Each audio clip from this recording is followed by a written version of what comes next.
sont relativement, je n'allais pas dire ennuyeuses, mais on n'entend que des termes et des terminologies, DPA, cloud, données souveraines, fibres, beaucoup d'anglicisme. Et je pense que Nitete, le professeur Massamba, beaucoup comme moi, aurait... Et peut-être l'intervention de Roger qui a sauvé les autres.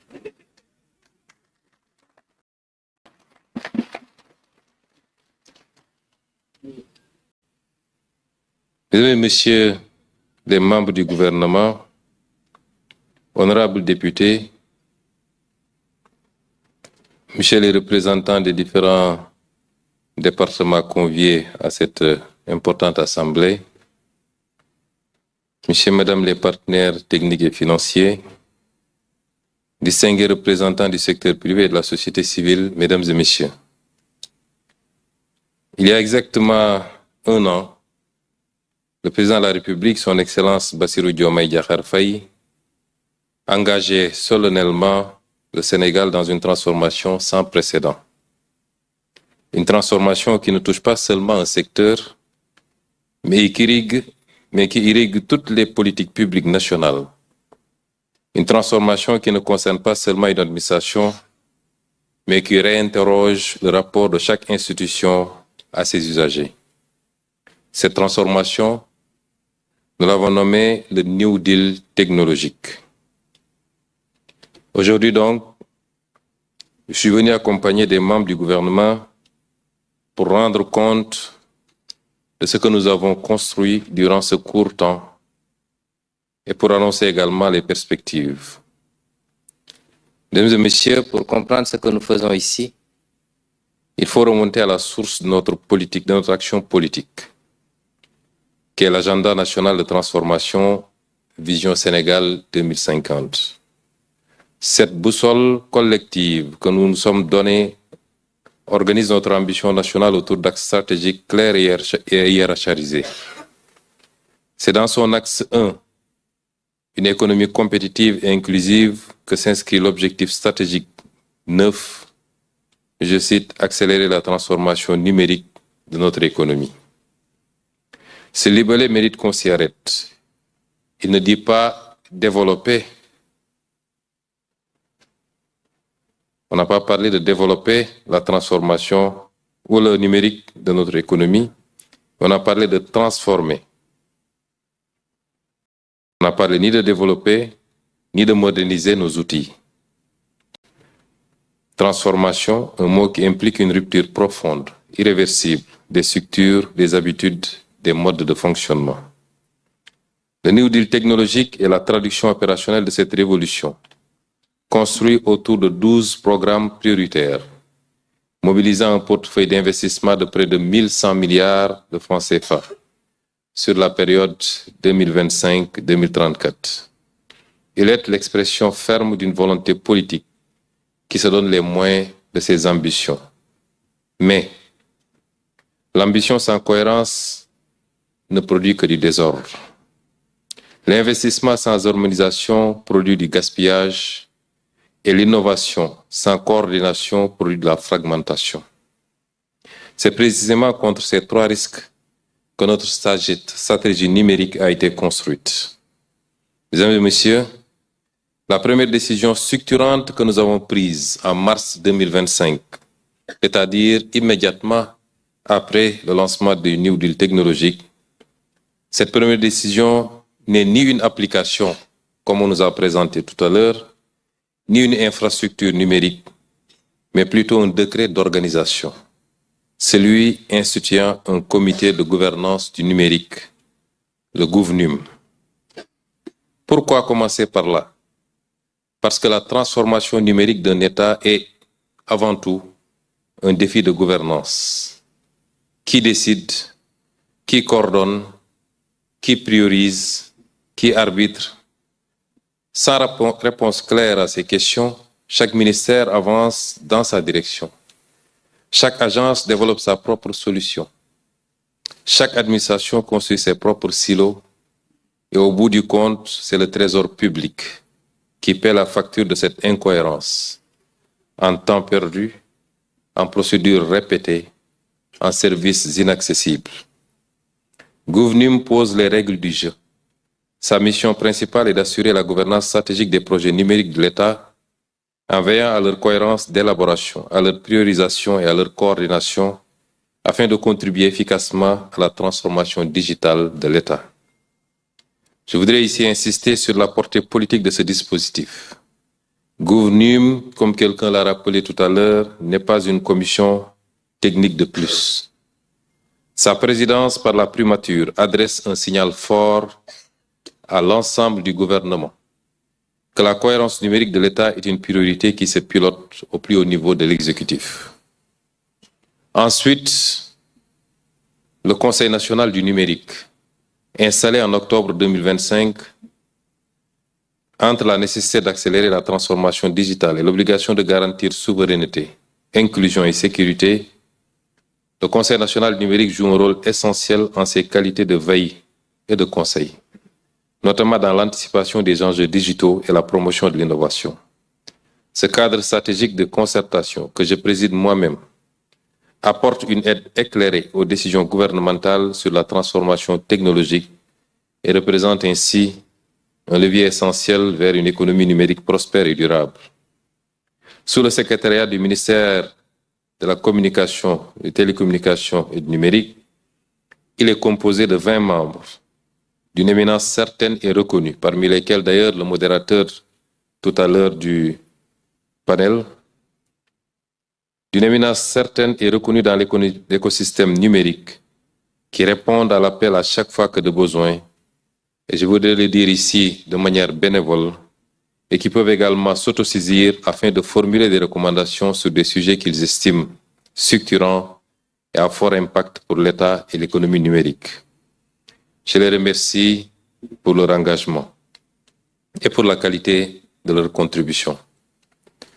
Mesdames et messieurs les membres du gouvernement, le succès de la transformation numérique de l'État ne saurait se réduire à une simple exigence politique. Elle doit s'accommoder d'une volonté générale à agir de concert selon une stratégie globale bien définie que toutes les parties prenantes s'engagent à respecter. Il s'agit d'éviter des initiatives parallèles menées en silo et des fragmentations qui nous coûtent cher. L'interopérabilité, comme vous le verrez plus tard, comme vous l'avez vu tout à l'heure lors des présentations, est une rigoureuse nécessité.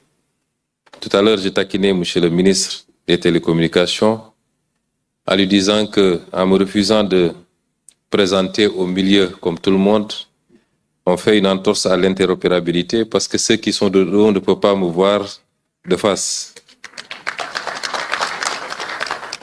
Des systèmes qui ne communiquent pas engendrent des coûts opérationnels évitables, obligent les agents à des ressaisies permanentes et met le citoyen face à une multitude de portails, d'identifiants, de mots de passe et de procédures non articulées. Ce dernier point nous permet de faire la transition vers le guichet unique du citoyen, qui est la pièce maîtresse du lancement de ce jour, plus important que ce qui a été présenté à mon avis. Il se veut une interface unique, simple, accessible, où chaque Sénégalais, qu'il vive à Dakar, à Tambacounda ou à Sédhiou, pourrait accéder aux services de l'administration, soumettre ses demandes, suivre leur traitement et recevoir ses documents sans se déplacer et sans intermédiaire inutile. Pour nous qui avons été fonctionnaires, nous nous rappelons des longues files devant les services des impôts et domaines et des intermédiaires qu'il fallait quelquefois uniquement pour avoir un timbre fiscal. Aujourd'hui, un citoyen sénégalais qui a besoin d'un casier judiciaire doit chercher la juridiction compétente et se poser la question des documents à apporter. Combien de fois se déplacer et combien de jours attendre? Demain, il devra juste utiliser son téléphone portable. La plateforme e-consulat s'inscrit dans la même dynamique. Unique, sécurisée, multilingue, elle permettra à nos compatriotes de la diaspora de réaliser l'ensemble de leurs démarches consulaires en ligne et ainsi se passer des longs rendez-vous souvent incertains et coûteux. Mesdames et messieurs, L'État numérique repose sur une infrastructure physique robuste, souveraine et à la hauteur de nos ambitions. Le déploiement des infrastructures cloud dans nos data centers de Diamniadio et d'Orana représente un saut qualitatif majeur. Je crois que M. le Premier ministre va procéder à la réception d'ailleurs de cette infrastructure cet après-midi. Hébergement aux normes, sécurité renforcée, haute disponibilité pour les services critiques, conformité aux standards internationaux, nos données les plus sensibles seront hébergées sur le territoire national, dans des conditions et modalités dont nous assurons le contrôle. Cet aspect est extrêmement déterminant parce que un développement numérique sans souveraineté ne sert absolument à rien et expose le pays. Le renforcement de la bande passante nationale qui passe de 600 mégabits à 200 gigabits et l'extension de l'intranet gouvernemental à un nombre croissant de bâtiments publics permettront enfin aux agents de l'État de travailler dans des conditions optimales. La sécurité et la cybersécurité, allant de pair avec la digitalisation, sont évidemment au cœur de nos préoccupations actuelles. Dans un monde où les cybermenaces et cyberattaques, dont nous avons fait l'objet récemment pour certains de nos services, constituent une réalité quotidienne, il est impératif de disposer, en sus d'une stratégie cyber bien ficelée, d'outils de défense robustes et répondant aux standards internationaux.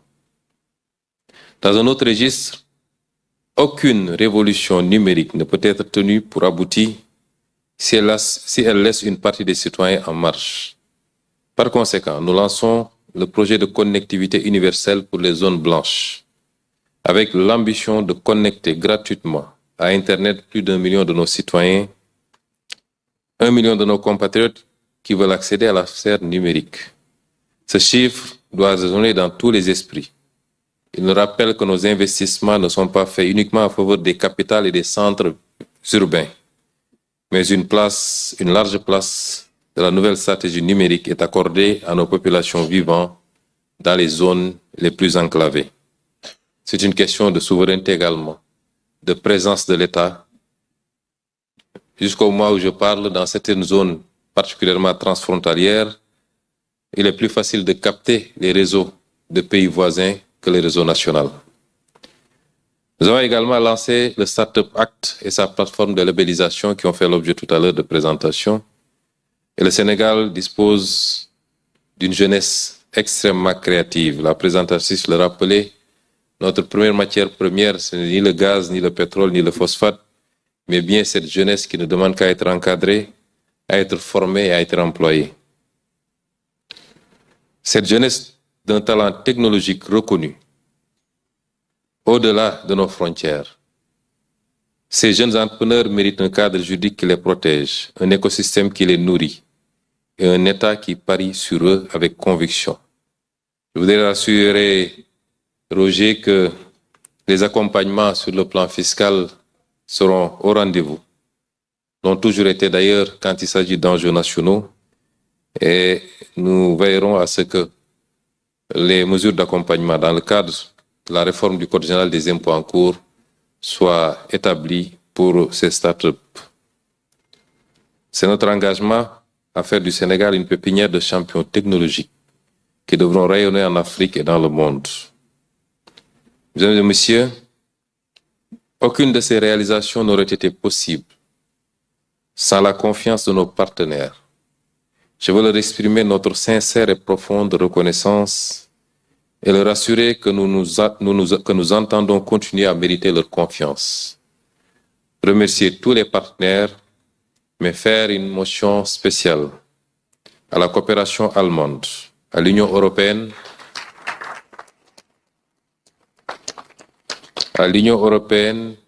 à la coopération japonaise à travers la JICA et à la firme Alibaba qui nous accompagne pour les Jeux olympiques particulièrement. Mes vifs encouragements et félicitations vont également à l'endroit du ministère de la Communication, des Télécommunications et du Numérique,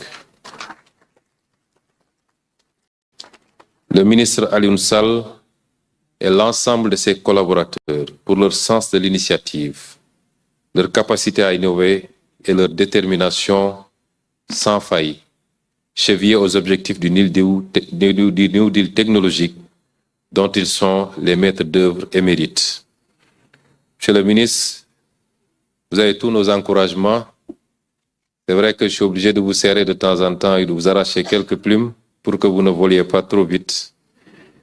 Mais ce que vous avez pu faire avec vos équipes en 1 an, le numérique n'a pas commencé au Sénégal avec vous. Mais si ce rythme avait été tenu depuis très longtemps, je crois que le Sénégal aurait été cité parmi les pays les plus performants en matière de numérique.